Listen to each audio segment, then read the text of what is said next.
یہ عوام کے شعور سے ڈرتے ہیں، عوام کی بصیرت سے ڈرتے ہیں، عوام کی آگہی سے ڈرتے ہیں، اور عوام کی عزم اور حوصلے سے ڈرتے ہیں۔ چاہتے ہیں عوام گمراہ ہو جائیں، عوام بے شعور ہو جائیں۔ اس وقت سب کی ذمہ داری ہے، سب سے پہلے نفاق کو اور منافقت کو ایک طرف پھینکنا ہوگا، ہمیں سچے دل کے ساتھ، سچائی کے ساتھ ایک کھڑا ہونا ہوگا۔ اگر ہم قاتل سے بھی ملے اور مقتول سے بھی ملے، پھر یہ تحریکیں کبھی کامیاب نہیں ہو سکتی۔ سب سے بڑا المیہ یہ ہے کہ ہم قاتلوں کے ساتھ بھی بیٹھتے ہیں اور مقتولوں کا بھی ہم آ کے ماتم کرتے ہیں اور مرثیہ پڑھتے ہیں، نواح پڑھتے ہیں۔ اس نفاق کو ختم کرنا ہوگا۔ جتنی بھی ترامیم ہوئی، اس میں منافقت نہ ہوتی تو کبھی نہیں ہو سکتی تھی۔ پاکستان میں ہم رہ رہے ہیں، اس کے 3 یا 4 عام ستون ہوتے ہیں ریاست کے: مقننہ، مجریہ، عدلیہ، اور اب چوتھا ستون صحافت بھی ہے، میڈیا بھی ہے۔ اس وقت اور آئین کے اندر ان تینوں کی خود مختاری اور استقلال لکھا گیا ہے۔ اگر یہ 3 یا 4 ستون مستقل نہیں ہوں گے تو ریاست کا سسٹم نہیں چلے گا۔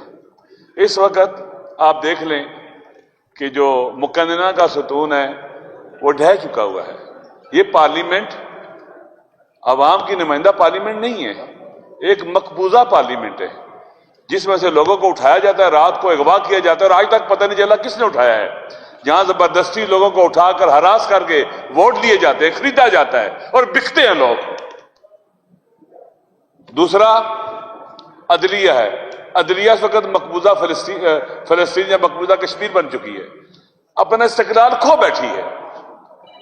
ایڈمنسٹریشن ہو جائیں، دوسرے ادارے جن کا اثر و نفوذ بڑھ چکا ہے، استقلال ختم اور ان کی خود مختاری ختم۔ تیسرا ہے مجریہ حکومت۔ آپ حکومت دیکھیں، پیرالائزڈ حکومت ہے، اصل فلج شدہ ہے، پیرالائزڈ ہے، نہیں چل رہی ہے۔ یہ ستون بھی ڈھا چکا ہوا ہے۔ اور آخری ستون جو ڈھایا گیا وہ پیکا ایکٹ کے ذریعے میڈیا کا ستون ڈھا دیا گیا ہے۔ یہ لوگ چاہتے ہیں کہ پاکستانی معاشرہ گنگوں کا معاشرہ بن جائے، بہروں کا اور اندھوں کا معاشرہ بن جائے، جدھر مرضی ہاں کے لے جائیں۔ یہ عوام کے شعور سے ڈرتے ہیں، عوام کی بصیرت سے ڈرتے ہیں، عوام کی آگہی سے ڈرتے ہیں، اور عوام کی عزم اور حوصلے سے ڈرتے ہیں۔ چاہتے ہیں عوام گمراہ ہو جائیں، عوام بے شعور ہو جائیں۔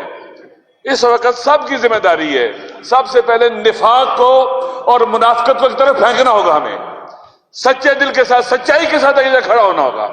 اگر ہم قاتل سے بھی ملے اور مقتول سے بھی ملے، پھر یہ تحریکیں کبھی کامیاب نہیں ہو سکتی۔ سب سے بڑا المیہ یہ ہے کہ ہم قاتلوں کے ساتھ بھی بیٹھتے ہیں اور مقتولوں کا بھی ہم آ کے ماتم کرتے ہیں اور مرثیہ پڑھتے ہیں، نواح پڑھتے ہیں۔ اس نفاق کو ختم کرنا ہوگا۔ جتنی بھی ترامیم ہوئی، اس میں منافقت نہ ہوتی تو کبھی نہیں ہو سکتی تھی، یہ بل پاس نہیں ہو سکتے تھے۔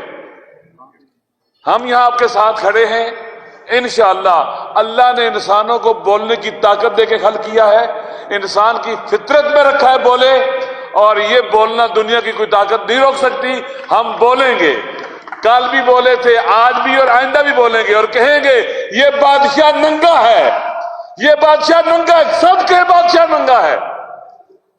احمد میر صاحب کہہ رہے تھے یہاں مارشاء اللہ ہے، مارشاء اللہ کا کون ہیڈ ہے یہاں پر؟ کون چلا رہا ہے یہ مارشاء اللہ؟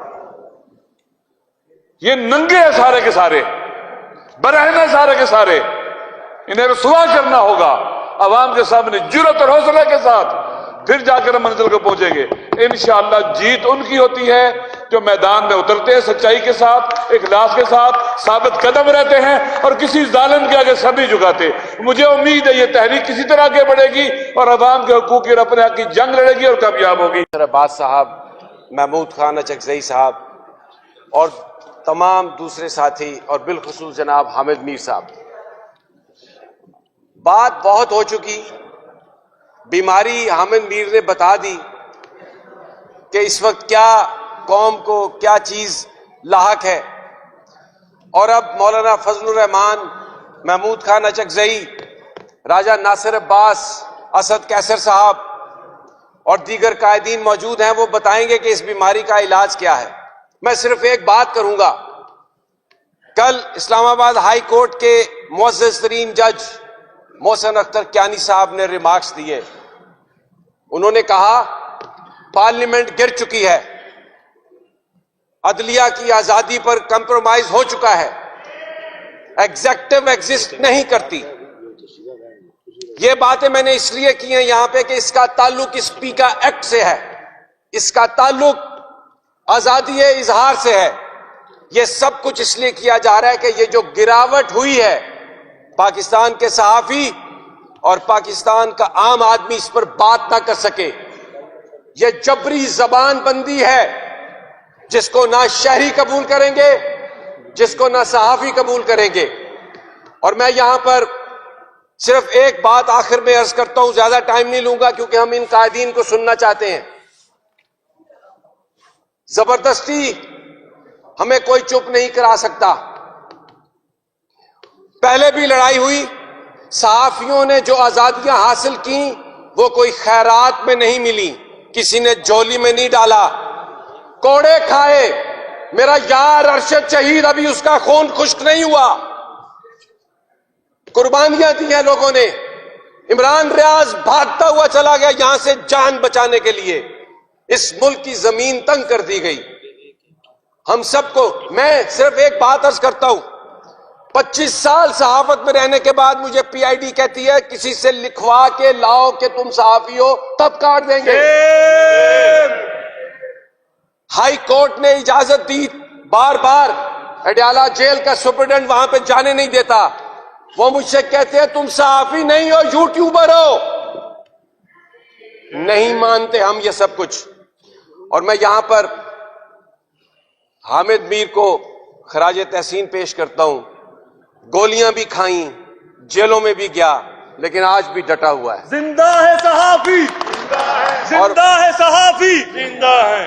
اور مولانا فضل الرحمان بہت ہی قابل عزت, قابل احترام, بہت کچھ کیمپینز میں نعرے بازی ہوتی رہی ہر طرح کی, لیکن یہ مبارکباد کے اور خراج تحسین کے مستحق ہیں.